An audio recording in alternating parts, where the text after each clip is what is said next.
Hi my families, good morning. Hi Priyadarshini. இன்னைக்கு பிறந்தநாள் கல்யாண நாள் கொண்டாடுற எல்லாத்துக்கும் எங்களோட மனமார்ந்த வாழ்த்துக்கள். எல்லாரும் சந்தோஷமாக ஹாப்பியாக இருக்கணும்.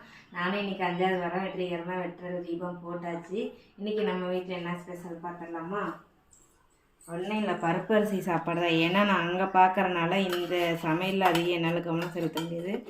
பருப்பு அரிசியும் அது என்னது பீட்ரூட் தேங்காய் துருவி போட்டு அது வந்து கம்மியாகவே கம்மியாக போட்டிருக்கேன். நீ சரி? நான் மட்டும்தான் சாப்பிடுவேன். புரியல? நான் மட்டும்தான் சாப்பிடுவேன் எக்ஸாம் டைம்னால. இப்போ பார்த்தீங்கன்னா இப்போ காலையில் பசங்களுக்கு சாப்பாடு விட்டுவிட்டு நைட்டு வச்சு தக்காளி சாப்பாடு வச்சு அதை ஊற்றிடலாம். உங்களுக்கு சாம்பார் ரசம்லாம் வைக்க தெரியாதான்னு கேட்டிருந்தீங்க. எல்லா பொம்பளைங்களுக்கும் தெரிகிற மாதிரி எனக்கும் தெரியும். பட் சுச்சுவேஷனுக்கு தகுந்த மாதிரி, இடத்துக்கு தகுந்த மாதிரி, வீட்டில் என்ன இருக்கோ அதுக்கு தகுந்த மாதிரி நாங்கள் சமைச்சு சாப்பிட்டுப்போம். ஆடம்பரமாக இருக்கணும்னு ஆசைப்பட மாட்டோம்.